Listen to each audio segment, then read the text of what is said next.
Live now. Now we can start Okay. the session. Yeah. Good evening, friends. It's welcome you for the pediatric orthopedic learning. This is 69th session for the pediatric orthopedic active learning group. And today we are honored to have the great speaker, Dr. Vince Mosca. Dr. Mosca doesn't require any introduction, but this is his passion to have the pediatric foot and ankle. So today we are going to listen about that differentiating congenital vertical talus with the congenital oblique talus and what we know about what is congenital vertical talus and oblique talus. So today is going to talk about the management of the oblique talus, what we have learned till now. Thank you. Over to you, sir. Thank you. Thank you, Hitesh. So we finally know the difference. I have no disclosures. This is a topic that I don't think I speak about as often as I do other topics, and I speak about foot deformities very frequently. But this one has been really elusive in my understanding for my decades as a pediatric orthopedic surgeon, a pediatric orthopedic foot surgeon. So it's in depth. There's a lot of information here, but I think by then you'll understand why I was asked to talk about this and why it's actually important. It starts with the fact that congenital vertical talus is a term that every pediatric orthopedic surgeon, every foot surgeon has heard about. But the definition is subjective. Unlike many other foot deformities, it's completely subjective. It is a rock or bottom appearance to a newborn's foot. There is rigid dorsolateral dislocation of the navicular on the talus, but again, subjectively, not objectively. And there is extreme rigid vertical or plantar flexion of the talus and the ankle joint. The tibia and the talus are in line with each other. That's the definition, but there's no objective criteria. Those are just words used to describe this term that we've known about since 1914, over 100 years, but still no objective definition, just these words. There's another term, related term, congenital oblique talus, and there's no consensus, even subjective definition on what an oblique talus is. Yet everybody knows the term. I frequently get emails of people from around the country, my country, around the world, asking me, look at this x-ray. Is this a vertical talus or an oblique talus? And the answer is there's no definition. Some people have written back to 1977, but not in a scientific article. This was just a paper presented at a national meeting in the United States where they said that a congenital oblique talus is a foot from birth that has a rock-bottom appearance, that there is subluxation or less rigid dislocation of the navicular on the talus that reduces with plantar flexion. No data to support this. This is just what they said in a non-scientific presentation at a meeting. And they said that the talus is not exactly vertical, it's more oblique compared to the alignment of the tibia. Again, completely subjective, more subjective than the congenital vertical talus. And others have said that it's actually all those things that is a spontaneously correcting rock or bottom foot deformity, that it looks different, but it corrects on its own. So what is it? We don't know. Again, vertical talus, we've known about for over 100 years, but no objective criteria for it. Oblique talus, a related deformity that has even less science behind it, yet the two get confused. And that's not okay, not in 2025 when we should be quite advanced in our understanding of at least defining a deformity before we have to go out and treat it. So without objective definitions, to identify and differentiate congenital vertical and oblique talus is impossible. Without definitions, we can't individualize management or prognosis. We can't study them. In 1984, a Japanese doctor named Hapanishi published an article in the Journal of Pediatric Orthopedics in which he attempted to define and differentiate vertical and oblique talus using his so-called Tamba and Kamba methods. Those are acronyms for talus first metatarsal base angle, calcaneal first metatarsal base angle. And since 1984, his article has been frequently quoted, but it's inherently flawed. Here are the flaws. I redrew the sketch from his article, and this is it. Those shadows of a first metatarsal, a talus, and a calcaneus are from his article. Then I embellished it, and I put these lines in. So the Tamba is the talus axis, relating that to a point at the base of the first metatarsal. The Kamba is the axis of the ossified calcaneus on an X-ray, and he defined how to draw that line and comparing that line with the point at the base of the first metatarsal. That's how you come up with those angles. Tamba for the talus, Kamba for the calcaneus. But here's a flaw. I redrew those shadows and then put in where the medial cuneiform and navicular probably exist because they go wherever the first metatarsal goes. The only moving joint in the body in the foot is the subtalar joint and the associated anterior part, which is the talonavicular joint. So if that's where the first metatarsal is, those dashed objects represent the medial cuneiform and the navicular. In that sketch from his article, the Tamba is 65 degrees. So what I did was, and it looks like the talonavicular joint is dislocated. So I just rotated, I dorsiflexed the first metatarsal on that base point. I didn't move the base point on the first metatarsal. I didn't change the line through the talus. And with a completely different looking foot, the Tamba is the same. Completely different looking foot, but the Tamba hasn't changed. Then I hyperplantarflexed the first metatarsal. Didn't move the base point, didn't change the axis of the talus. The Tamba is identical. So if you look at B, C, and D, completely different foot shapes, they all have the same Tamba. How can that possibly be a measurement system for identifying vertical talus, comparing with oblique talus? His flaw was that he used the point at the base of the first metatarsal to represent the axis of the bone, and a point and a line are not the same thing. So this shows a complete flaw that what we've been using since 1984 is a flawed concept. It's a flawed measurement system, yet it's been quoted in every article on vertical and oblique talus in the last 40 years. Then look at Kamba, same thing. I did the same thing here.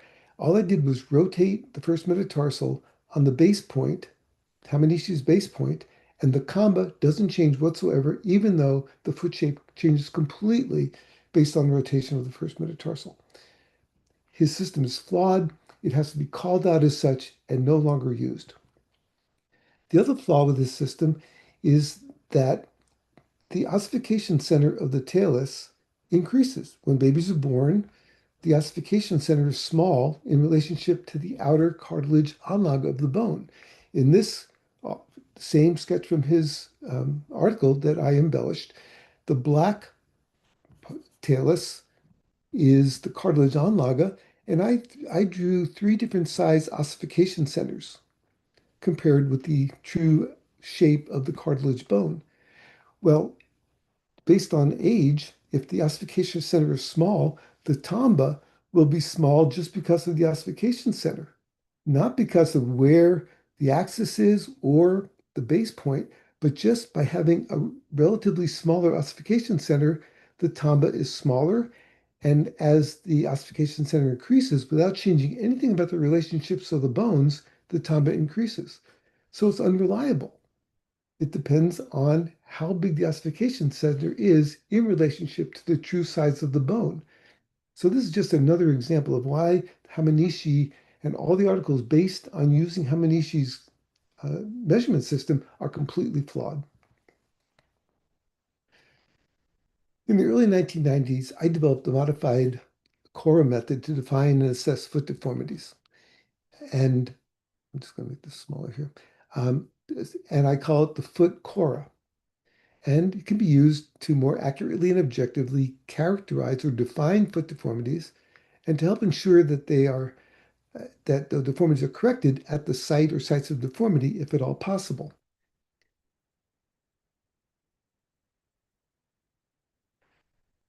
The basis of the method is the assessment of the relationship between the axis of the talus and the axis of the first metatarsal in the transverse and sagittal planes, AP and lateral planes, on standing AP and lateral x-rays. So again, I've spoken before to this group that all x-rays of foot deformities have to be assessed with the child standing, or if they're unable to stand, simulated standing. They have to be weight-bearing in order to assess deformities. And once you get those standing AP and lateral x-rays, you can draw those axes. And those axes then and their intersections can define foot deformities. Unless the lines do not intersect, as in skew foot, and then we need to add this third line.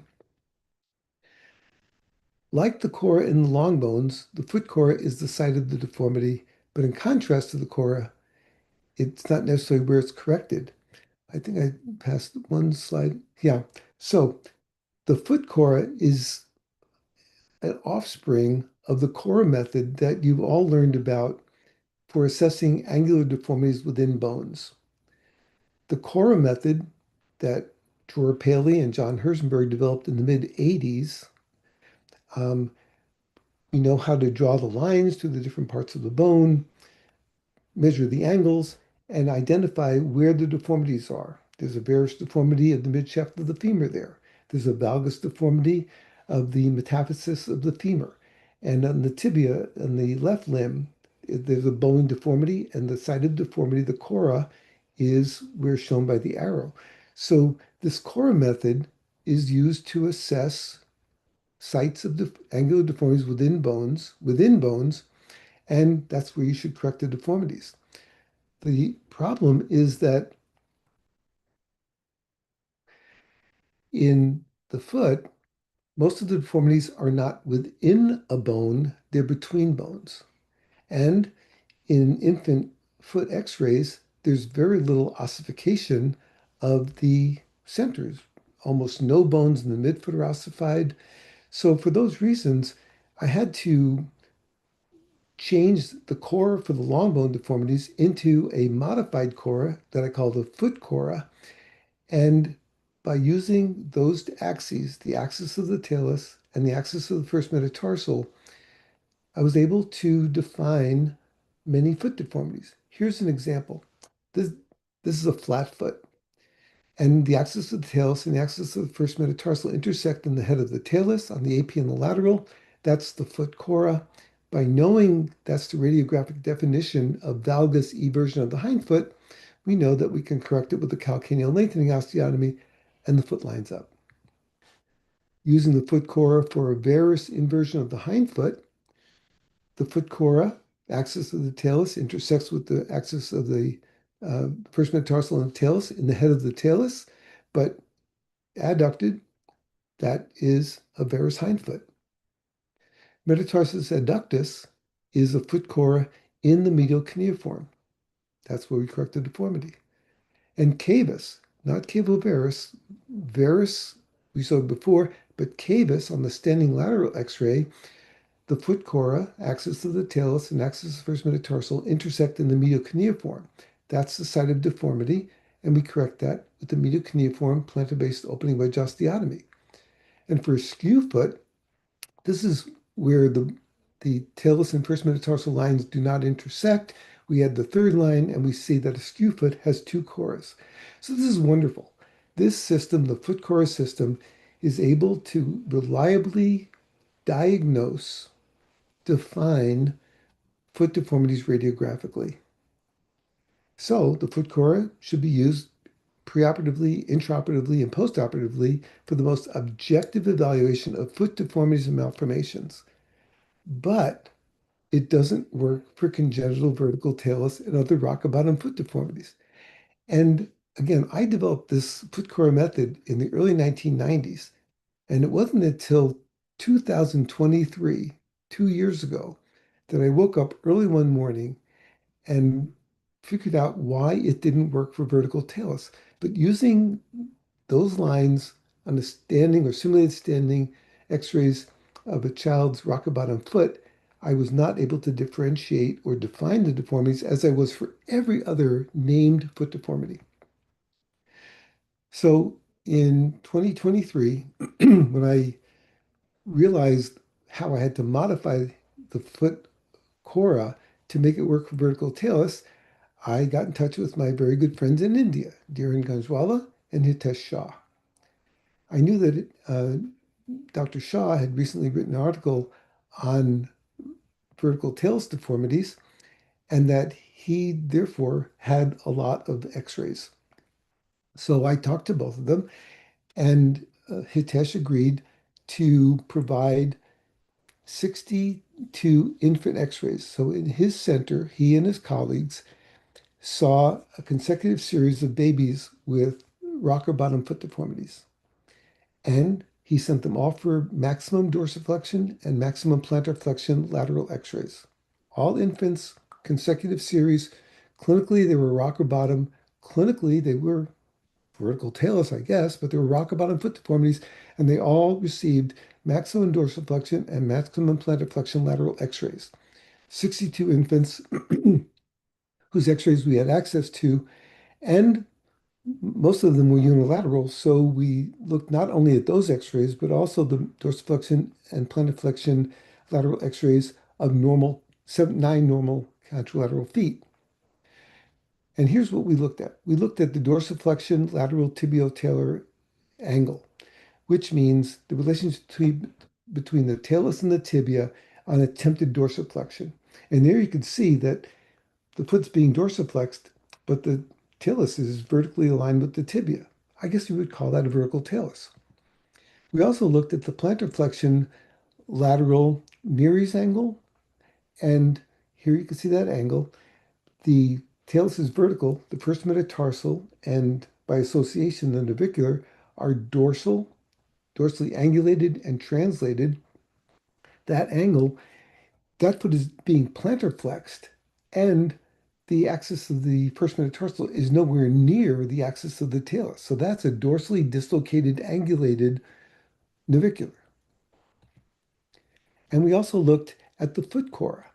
And Hitesh developed this zone system, and we defined what zones meant to see that in maximum plantar flexion, based on the first metatarsal intersecting with the posterior aspect of the talus, that this was a dorsally translated navicular, medial cuneiform, and first metatarsal. Zone 4 and Zone 5 are the ossified and unossified posterior talus. Zone 6 is the tibia. Zone 3 is the middle of the talus. Zone 2 is the anterior part of the talus. And Zone 1 is anterior distal to the talus. So in this foot, on maximum plantar flexion, not only was the first metatarsal navicular dorsiflex, it was also translated proximally to the posterior aspect of the talus. We looked at the other angles, dorsiflexion and plantar flexion, but these were the three that made most sense for what we wanted to know. If we dorsiflex the talus, does it dorsiflex? That's the TTA. If we plantar flex the foot, does the first metatarsal align with the talus? And if we plantar flex the foot, where is the foot cora? And Dhiren developed these transplanar overlays that helped us be more objective and also consistent in our measurements. And in fact, our inter and intra-observer reliability was greater than 0.9, which is outstanding in every measurement. Again, inter and intra-observer reliability. So this was the chart that we came up with first that was so powerful when we looked at it. On the bottom, you can see Neeraj's angle, where to the left, these are negative values, and to the right are positive values. Well, Neeraj's angle should be 0 or positive in a normal foot. These were all negative. And on the left is the foot cora. Zones 4 and 5, as I showed in the previous slide, are the ossified and not ossified posterior talus. Like in this example that was shown before. And what we found that consistently, when the foot chora was in zones 4 and 5, Miri's angle was severely negative. Severely negative. We're trying to plantar flex that foot, and it's not plantar flexing at all. So that was the correlation. When the foot chora is in zone 6, it's the tibia. And except for one outlier, every time we plantar flex this group of feet and found that the foot chora was in the tibia, Miri's angle was more flexible. It was between 0 and 50, negative. So in plantar flexion, the navicular did not reduce. We did not get the first metatarsal navicular to align with the talus, but it was more flexible than the group on the left. And again, we just see this consistent where zone 6 was always here, zone 4 and 5 was always here, showing that the feet on the left were the really rigid, severe talonavicular dislocations, and here in the middle, still talonavicular dislocations, but more flexible. And then the last group that came out really in a dramatic way was when the foot chora was in zone 1. Well, that's a normal foot. The as we showed before, that the foot chora should be in the head of the talus or the midfoot, and that's exactly in plantar flexion, and that's exactly what was shown here. So 3 distinct groups: really rigid talonavicular dislocation, more flexible but still dislocated navicular, and then normal foot. These are the plantar flexion views. I mean, dramatic, in our opinion, how they segmented just like that. Then we looked at it another way. Again, we had Miri's angle along the bottom and increased navicular dislocation severity and rigidity going to the left. And then we looked at the tibio-talar angle. We're trying to dorsiflex the ankle and see, does it dorsiflex or does it remain vertical? So you would expect that the vertical talus would have, and then we saw this association, you would expect that a vertical talus would have severe and rigid navicular dislocation and marked restriction of dorsiflexion at the ankle. Plantar flexion, severity and rigidity of navicular dislocation. Dorsiflex it, it doesn't dorsiflex. We found some outliers, though, which were hard to understand. In some cases, there was some flexibility in dorsiflexion, so that looked like an oblique talus, but in plantar flexion, it showed the same severity and rigidity of navicular dislocation as those above it. Okay, so it seemed that if the talus dorsiflexed or didn't dorsiflex, was not reliable. Our largest group was in the middle here that we call congenital oblique talus. Plantar flexion, the foot chora is in the tibia. The Miri's angle is between 0 and minus 50 degrees, not that severe, but still dislocated. And in these feet, in most cases, when we dorsiflex them for the tibio-talar angle, that's an oblique talus. That's what we would expect to see when you have somewhat more flexible talonavicular dislocation and an oblique talus. But we found some outliers. This foot has a very vertical talus, but based on its plantar flexion view, it had the more flexible Miri's angle. It had the more flexible dislocation. So there was a mismatch between the midfoot and the ankle. And then finally, like I said, this is the group where that's normal foot and plantar flexion. And when you dorsiflex that one for the tibio-talar angle, this is what you would expect. A normal foot would look like that in plantar flexion and like that in dorsiflexion. But we found a few feet in which there was no dislocation of the talonavicular joint.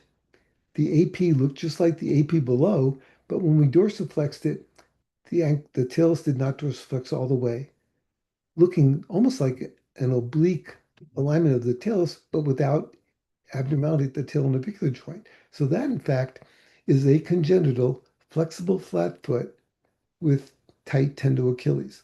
a condition that I thought for decades only was an acquired deformity that I would see in kids in their teenage years. But actually, there are some congenital flexible flat foot with short tendo Achilles, which is not an oblique talus.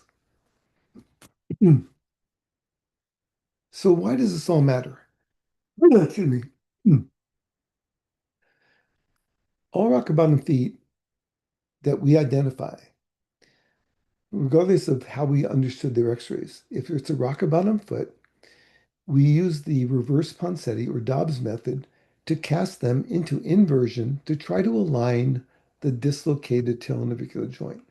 That's what we do. For club feet, we cast them into dorsiflexion and eversion.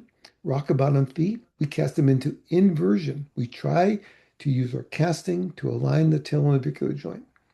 And if we're successful, after a few plantar flexion casts, then we go to the operating room and we open the talonavicular joint just to watch passage of a wire that goes across the talonavicular joint. On the other hand, if we do the reverse Ponseti Dobbs casting to invert and align the talonavicular joint, but the joint does not align, then we need to do a circumferential release capsulotomy of the talonavicular joint, a much bigger operation to align the talonavicular joint that did not align with casting and then pin it. So huge difference in what we do based on how the talonavicular joint responds to casting. Note that we never cast the heel cord, whether it's a very rigid dislocated talonavicular joint or flexible, it doesn't matter. All rock bottom foot deformities have casting for the talonavicular joint, but not for the vertical talus. And when we go to surgery, whether we just open the joint to pin it and watch it, or we need to do a circumferential release before we pin the joint, the talonavicular joint, we simply perform percutaneous tenotomy of the tendo Achilles. So we never cast the ankle to try to dorsiflex the ankle. Regardless of how severe the talonavicular joint dislocation is, we merely cut percutaneously the tendo Achilles. It seems that the focus should not be on how vertical the talus is, but it should be on what's happening at the talonavicular joint. So the important preoperative flexibility to either have or to achieve in rock bottom foot deformities is at the talonavicular joint, not the ankle joint. It's true that rigid vertical talus alignment is often, but not always, associated with rigid talonavicular joint dislocation. Okay, often, but not always. There were those outliers. It's also true that oblique talus alignment is often, but not always, associated with more flexible talonavicular joint dislocation. Those were the outliers. If there's not a match then in severity or rigidity, we believe that the criterion for diagnosis goes to the talonavicular joint and not to the ankle joint, not to the verticality of the talus. And that makes sense too, because some early authors referred to these rocker bottom deformities as congenital pes valgus, congenital rocker bottom. These definitions don't mention the talus, they just focus on the talonavicular joint. So rocker bottom feet probably should be relabeled. We should probably be calling them congenital talonavicular joint dislocations rather than congenital vertical or oblique talus, but that's not going to happen, right? These two terms have been in common usage, vertical talus for over 100 years and oblique talus for about 50 years.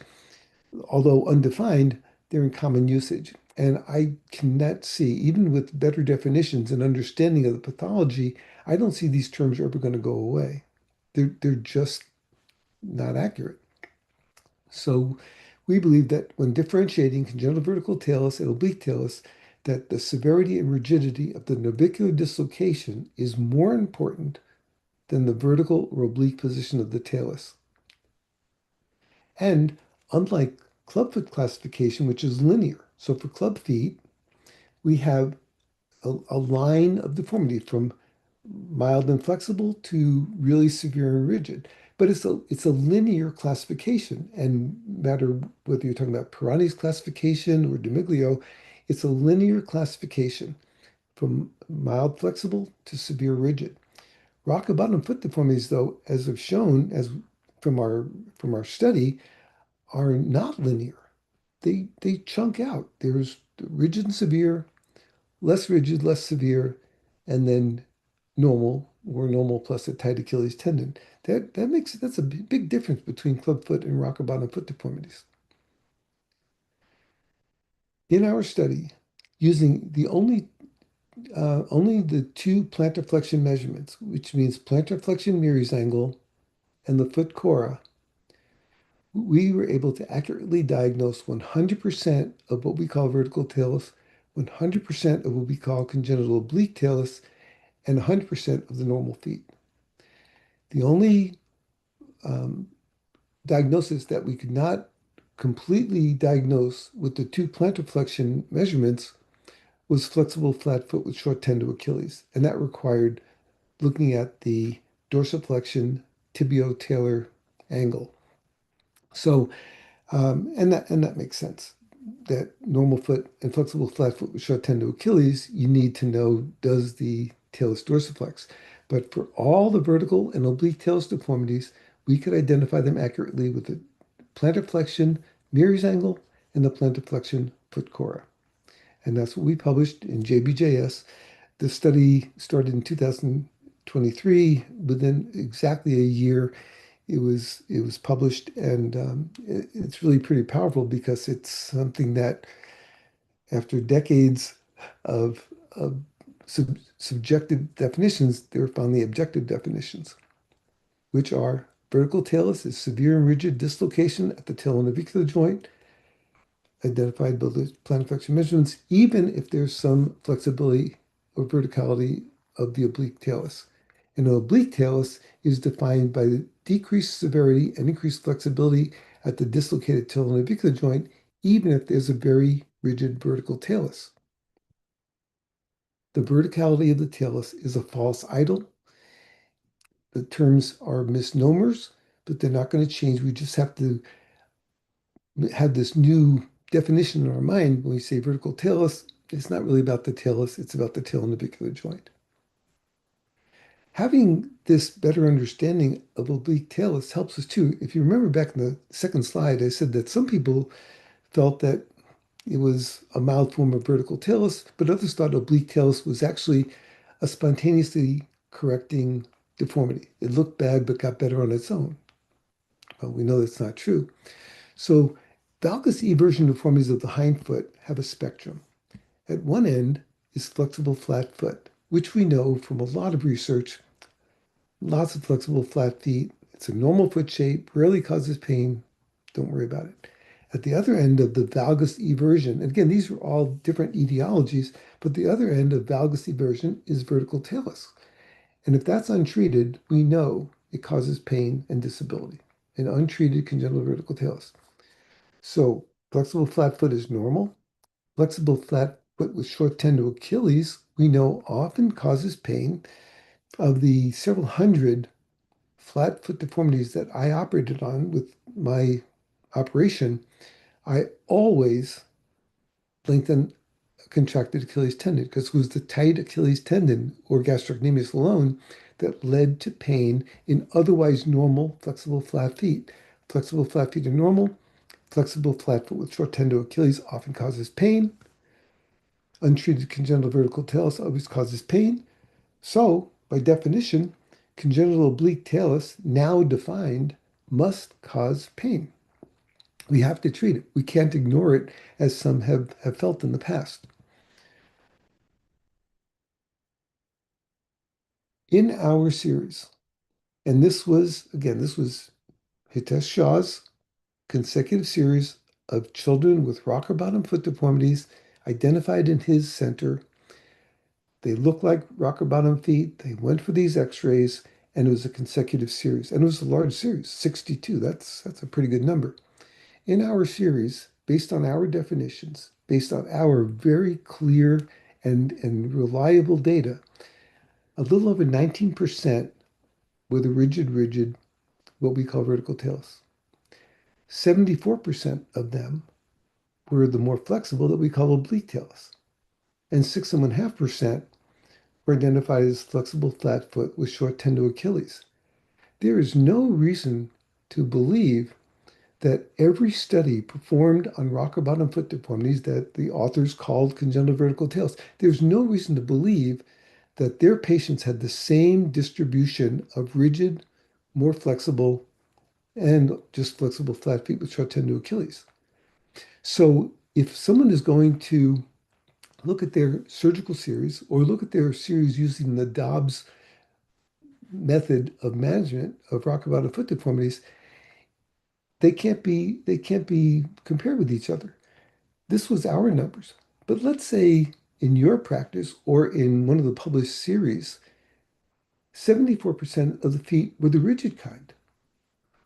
Maybe they're not going to respond as well as if in a series had 90% of oblique talus, right? So if the Dobbs method is said to work all the time, it could be that in those series, almost all of the feet were what we call congenital oblique talus. And in those where the Dobbs didn't work and more surgery was performed, maybe it didn't have to do with how good one was at using the method, the Dobbs method. It was that those feet were more resistant. They were not going to respond to the less invasive surgery, which means that reported treatment outcomes have been unknowingly skewed for better or worse. And all published studies must be looked at with some circumspect, that we don't really know what they mean. It would be great if we go back and look at them. So the next steps are to apply these diagnostic criteria, our definitions, to the study of patients who have been or will be treated for rock bottom foot deformities. I think great studies would be for the authors of all who were still alive, to look back at the x-rays of their patients with our definitions and see what happens, to them, because we predict that such studies will find that the true rigid vertical talus, by our definition, which has to do more with the talonavicular joint dislocation than the vertical position of the talus, but what we define as vertical talus are rare, idiopathic. We're not talking about syndromes, we're not talking about arthrogryposis, but the idiopathic congenital vertical talus we believe are very rare based on the 19% in our series. We believe that the studies will show that these feet require more Ponseti cast than the 5 or 6 that Dobbs talks about. We believe that these feet will occasionally need open circumferential release of the talonavicular joint, and we believe that there'll be more recurrences. Whereas those that we defined as oblique talus, based on the talonavicular joint, it's the most common type of rocker bottom deformity, at least based on our series, that these will require fewer, maybe less than 5 or 6 casts to align the joint before pinning it and percutaneously cutting the tendo Achilles, that this group will never need open surgery, will never need a circumferential release of the talonavicular joint, only opening it to observe the wire going across it. And they'll have fewer recurrences. We believe that in all of these oblique or vertical talus, that a tendo Achilles tenotomy will be needed. Almost finally, many surgeons consider that after treating what they called congenital oblique talus or congenital vertical talus, that if there is a recurrence of the tendo Achilles contracture with flattening of the arch, that it's okay.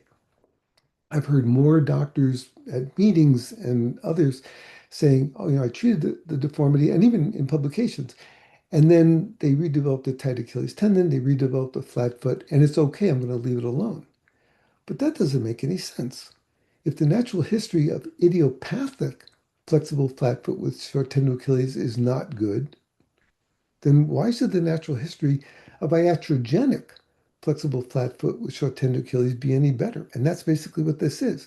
You treat your vertical talus, then the arch flattens again, the tendo Achilles gets tight, perhaps no redislocation or subluxation of the talonavicular joint, but you've converted a vertical talus to a flexible flat foot with short tendo Achilles. Therefore, it's an iatrogenic deformity.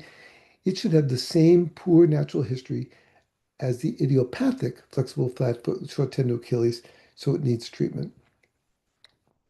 Bottom line, if our proposed, again, Dhiren Gajwala, Hitesh Shah, and myself in our study that was published last year, if our proposed diagnostic definitions and related predictions of congenital oblique talus and congenital vertical talus are studied, confirmed, and reported in peer-reviewed journals, then clinicians can advise parents of newborns with Rockabout and foot deformities with the more targeted and specific treatment options, better treatment outcomes, and prognoses. Thank you. Thanks, Dr. Mosca, for that very, I should say, revolutionary almost, because I think it's debunked the Tamba theory and your emphasis on the plantar Neeraj angle to define what is an oblique and what is a vertical talus is very different from the original description of an oblique talus. I think originally, if the axis corrects in dorsiflexion and plantar flexion views, it is considered an oblique talus which goes above the first metatarsal ray. Is that right? But your definition actually changes the whole understanding of an oblique talus. It does, and that's why the term was originally coined in 1977 by Jaya Kumar. So Jay worked. I forget what city he's from in India, but he worked at the DuPont Institute. I worked with him. Yeah. And he passed away several years ago. Great guy, did great research, and I'm not faulting him, but he just went to the podium at the American Academy of Orthopedic Surgeons in 1977, and he said, "This is what congenital oblique talus is." There was no data, there was no science. Then he followed it up with another paper at a meeting. Again, no data, no science, and there has never been an article written with data about what it is. And other people have interpreted it quite differently, but there's no definition. But he was the one who first coined the term.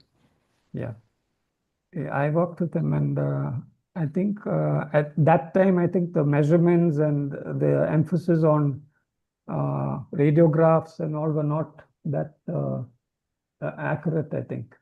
And your thing saying the Hamanashi's point is different. I think very recently also many journals are talking about the Tamba, and they still have not come out of the Tamba and the Kamba, I think. Well, I don't expect it to happen because it happened quickly. The reason that we published so I knew my recommendation with Dhiren and Hitesh was to get the article in JBJS because it's the #1 journal in the world. And they reminded me, here I am in the US, where we have different financial abilities to get things. And they both said, if we want this, because it's really I'll admit it. I mean, in all modesty, it's groundbreaking. But to get it out to the world, it has to be an open access. Yeah. So we paid the money, and now it's an open access. Okay. Any questions for Dr. Mosca? We can take them. So there's one from here. Yeah, it's actually great to see the difference between both. And actually, we were also surprised after doing that linear relationship and difference between vertical talus and oblique talus. We had actually studied and see that whether it is there. And it's a pattern of the flexible flat foot to the short tendo Achilles to the oblique talus to vertical talus. There are few questions. Actually, some of them have sent that question. They said that whether now, if we say oblique or vertical talus, is it only the severity of rigidity and flexibility and dislocation of talonavicular joint will affect the management, or some other factor also would you consider for the management, like age of the child, the etiology of the disease, and how will you consider this into the management? Yeah, that's a great question. Our study was performed on infants, not on 5-year-olds who were diagnosed at age 5 or 15-year-olds or 30-year-olds. So really, we don't have data to support taking our definitions beyond that. And although I think that there's no, I mean, we just have to be scientific about it. This was done on infants, and the purpose was specifically when you're seeing a baby, newborn, within maybe the first few months, who has rock bottom foot deformity, these are criteria that should apply to define the condition and direct management. After that, you may be able to imply some things about the older child who has neglected deformity, but this is specifically about the newborns. Okay, that's correct. Would you same thing can we apply for the other etiology like Edwards syndrome or trisomy or the multiple congenital contracture or spina bifida? Yeah. So the answer is I don't know. My my thought, and needs to be studied, is that, for example, if you're looking at kids with spina bifida or arthrogryposis or other underlying syndrome, most of their feet, perhaps not 19.35%, but maybe 90.35% are the rigid type. So just as in club foot, where you say, it's really severe, but you're going to do the same manipulations and you just expect to have different outcomes. So in the severe clubfoot, it's going to take more casts. It might not work. The Ponseti might not work. So in this case, you're still going to say, I know this child has arthrogryposis. I know they're just so stiff. So they're congenital vertical tails by this definition. I'm going to try my casting. And I know that when the sixth cast comes off, the feet are probably still going to look bad. And you just keep going until you not make any more progress. So apply the principle of management, which is start non-operatively, and then if it doesn't succeed in aligning the tilnavicular joint, then you go on to the surgery. So in the 62 feet that you measured, was it all idiopathic? There was no arthrogryposis, no spina bifida? Not in this study, right? These were all the No. Yeah, correct. It's idiopathic. Idiopathic. Oh, Yeah. that's quite a big number. Generally, it's a 50-50. Generally, we can see the 50% of them are generally when we see compared to the clubfoot is idiopathic is many. Yeah. Where in case of the 50-50. this one is 50-50 maybe. If we see one idiopathic, we'll see one non-idiopathic maybe. Okay. Yeah, so that's the answer the Akash question. Akash was asking whether the rigid from beginning, should we go for open talonavicular release primarily and early rather than trying for casting? He was asking. So you already answered. That's it. Yeah, I Okay. really believe that collagen is not all the same. Everyone's collagen is different. And that's why if you think about the spectrum of club foot, even if you see this child, the child has arthrogryposis, the foot is just bent in two. It's a U shape. Ponseti taught us that if you take your time, have patience, collagen will stretch. Maybe a lot, maybe a little, but you don't know until you try. And since surgery is almost never the panacea, once you operate on a baby's foot, vertical talus, club foot, it's almost never the last operation, right? And you don't want to do the second and then the third and then the fourth. So I would say whether it's a rocker bottom or a severe club foot, start with the non-operative casting and work at it aggressively until it's just not working, and then consider surgery. So Vincent, I Okay, understand. one more question is there. Yeah, Thomas, go ahead. You go ahead. So if I understand what you're saying is in oblique talus, we should be a little more conservative and only do the minimal release if needed, if it doesn't correct with casting. Whereas the rigid vertical talus, where the plantar flexion talus axis is much more in zone 4, like you said, that requires a complete, very aggressive release of the talonavicular joint. No, what I'm saying is that before treatment, looking at these infants, we identified two distinct groups of, and we'll forget about the flat foot tendon Achilles, but what we call oblique talus and we call Yeah. vertical talus. What we need to now show is, does it matter? Okay, we haven't proved that it matters.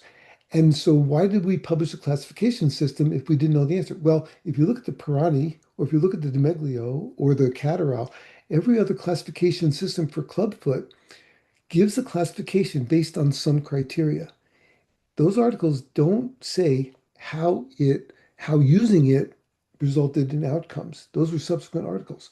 So we wanted to put this out there as soon as possible so that people could say, okay, it makes sense. Your charts are compelling. Let's see, does it in fact do what Hitesh and Dhiren and I believe, which is those that we call vertical talus are going to require more casts. There may be some percentage of them that actually require the full talonavicular release. We don't know that, but we think it's a possibility. Whereas for those we call oblique talus, we think it's going to take less casts. We think almost never will you need a big release of the talonavicular joint. And in those, we expect that the recurrences will be less. Bracing will be less. Whereas in the more rigid ones, the recurrences will be more likely. So we don't know how it's going to play out, but at least now we have a starting point. We could say, we're going to define these. Now let's see how they respond to treatment. Okay. There are a few questions. So that is one question is there. What is your post-op protocol following percutaneous versus circumference release, plaster and bracing duration? Is it same or different? Oh, well, it doesn't matter because I don't know. I don't know what matters. I've treated them all the same because like everybody else, I grouped them together. Yeah. Right. And now I'm retired, so I'm depending on you all to So, to figure yeah. that out. So what would be interesting is all the published vertical talus series is relooked at in your definition and seen how much is oblique and actually oblique and how much is vertical. Yeah, and Yeah. I think it's really easy. So someone who's published a lot on rocker bottom foot deformities is Puya Hosansade, who is in St. Louis at Washington University. Matt Dobbs used to work there, Yeah. and then he left a few years ago. Okay. And so he's the one who talked about his method of management with his reverse bone city casting. Well, Puya now sees all the patients that Matt Dobbs treated that he's published on, look at how they responded to treatment. And that's what I think. I'm hoping Hitesh is going to do the same thing. So you don't even need to do prospective. You could be retrospective now on your already published articles, get those x-rays, define what they are, and then see how they responded to treatment. We can have a bunch of articles pretty quickly. Mm. Okay, that's fascinating. Yeah. One more question is there. That's yeah, that's the same one. How many casts we should put and when should you decide to do for surgery? Basically the same Whether, question. yeah, whether it's a rocker bottom foot or a club foot, when there's no progress being made with your casting, that's the indication to go to surgery.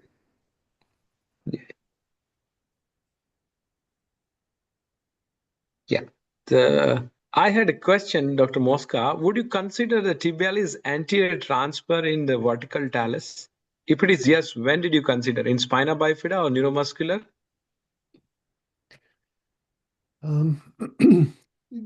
Just opinion, but I always found the transfers difficult when I was doing a lot of vertical talus surgery because with the dislocation, the tibialis anterior is quite short. And if you try to plantar flex the forefoot, you might stretch the tibia out a little bit, but once you get the reduction, the tibia almost doesn't fit anymore. So so I'd say for the oblique talus, the most common deformity, don't even think about it. For those that you require a more radical circumferential release, it could be considered, but it should be studied. For those of you who are doing good clinical research, you could do it prospectively, just randomized. Every other one gets the tibia transfer. Yeah.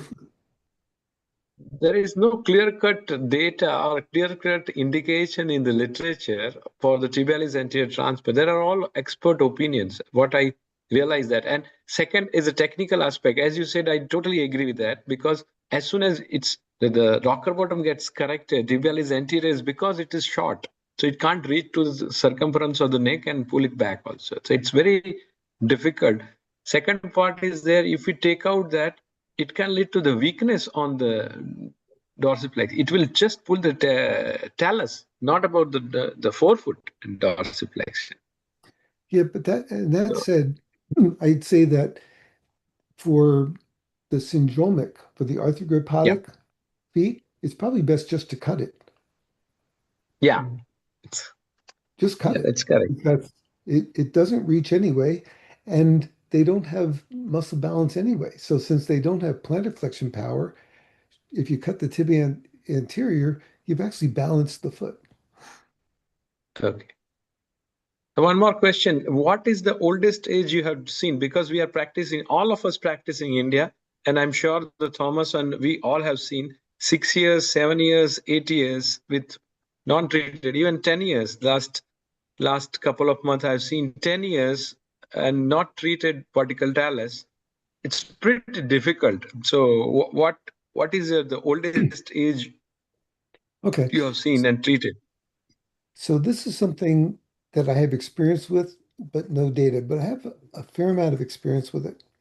And that is over age about 2 years in the untreated vertical talus or the recurrent vertical talus after treatment, the medial column of the foot is longer than the lateral column. And in those kids, again, it untreated or previously treated, but recurrent deformity, the medial column is longer than the lateral column. And when you open the talonavicular joint surgically, and you put if you can get the navicular in front of the talus, the foot still looks like a boomerang. It's still curved because the Yeah, medial column is too long. And so and it seems to be about age 2 that happens. Naviculectomy shortens the medial column and allows the talus and the first metatarsal to align, the lateral border to be straight, but you have to shorten the medial column. And that's naviculectomy. In a 10-year-old, excuse me, that might not be appropriate. And you might need to remove the navicular and fuse the talus to the cuneiforms, but you have to shorten the medial column. You cannot lengthen the lateral column. So in a flat foot, there's a short lateral column. In an older child with untreated vertical talus, there's a long medial column. But the difference matters. And I've written about this in my books and other places, but at least it's in my books. So for a flat foot, there's a short lateral column. You'll lengthen it by the calcaneal lengthening osteotomy and align the talonavicular joint. In an untreated vertical talus, there's a long medial column, and you need to shorten the medial column by either naviculectomy or naviculectomy and talocuneiform fusion. yeah. It's a good answer. I think it's correct. There is difference between the flexible flat foot or the flat foot and the vertical talus, untreated vertical talus. One question for the regarding the soft tissue release. I have seen your book and say you also prefer the dorsal approach, but many of the surgeons, there are in literature also the posteromedial approach, Cincinnati approach, triple incision approach.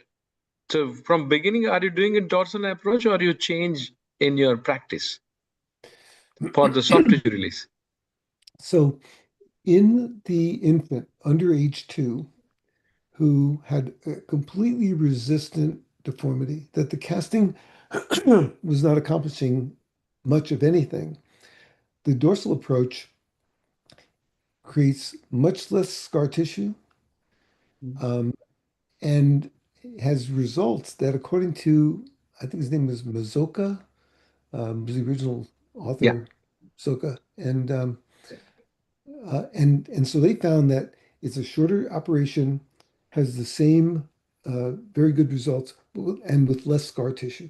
So again, under age 2, before they have the long medial column, if they're resistant to casting, then I would do a dorsal approach, the Siemens approach. Dorsal approach without lengthening the tender Achilles. Or do you mention that? No, that's separate. I think that's okay. That's cut the tendon Achilles. Cut it. Okay. Separate. In those feet, you also often Thomas, have to I also use dorsal hernias. approach actually. Okay. Yeah. One more comment. Have you ever tried about the joystick method? Because many of them doing about minimal invasive for the even older unreduced to put in the talus and try to move it in the joystick for reducing talonavicular joint. After releasing the talonavicular joint and then using the joystick? No, and close. No, not release, not open after the plaster, few plasters. Just before opening talonavicular joint. Well, if the plaster, I mean, I'm picturing this, if the plaster has not aligned the talonavicular joint, it's because the dorsolateral capsule is too tight. And you could put a joystick in there. I think all you can do is destroy the talus. Or You have to release yeah. No, but many of I have seen, I personally have not experienced, but I have seen few people recommending joystick method for the minimal invasive, like what initially Dobbs has described the closed methods, and the Dobbs has changed it to the open methods. And exactly like that, Dobbs has many variation actually. Original description, then subsequent description, then MCC description. He has come with a very different. I don't want to say in openly, but it's like if you read the all subsequent article, it's not the same. It's different. You're absolutely right. You are 100% right. and that's the problem with a lot of the literature, is that when the author recognizes that what they originally said was not exactly right, they don't publish a retraction. They just do version 2. There's another well-known pediatric orthopedic surgeon from Florida who has his 6th version of this operation is perfect for congenital osteoarthrosis of the tibia. It works every time. And then there's version 2, 3, 4, 5, and 6. It's just, I'll say one thing, just in defense. When I described the calcaneal lengthening osteotomy in 1995, I have not changed one thing about it in 30 years. Nothing. That's correct. Thank you very much. We have overshooted. Thomas, over to you. Thank you. We must thank Dr. Mosca for that very illuminating, and I must say it's almost a revolutionary talk on vertical talus and oblique. I've learned a lot. I'm sure all the viewers have learned a lot from Dr. Mosca's interaction, and we hope to continue this interaction in the future as well. Thanks, Dr. Mosca. Yeah, I'm a frequent flyer here, and again, I want to give my true gratitude to Hitesh Shah and Dhiren Ganjwala. We worked so hard to do something that hadn't been done before, and I know I'm extremely proud of it. I know they are too. So thank you. Thank you so much. Okay. It's great work. Thank you. Very nice day. Bye. See you. Thanks all. Bye.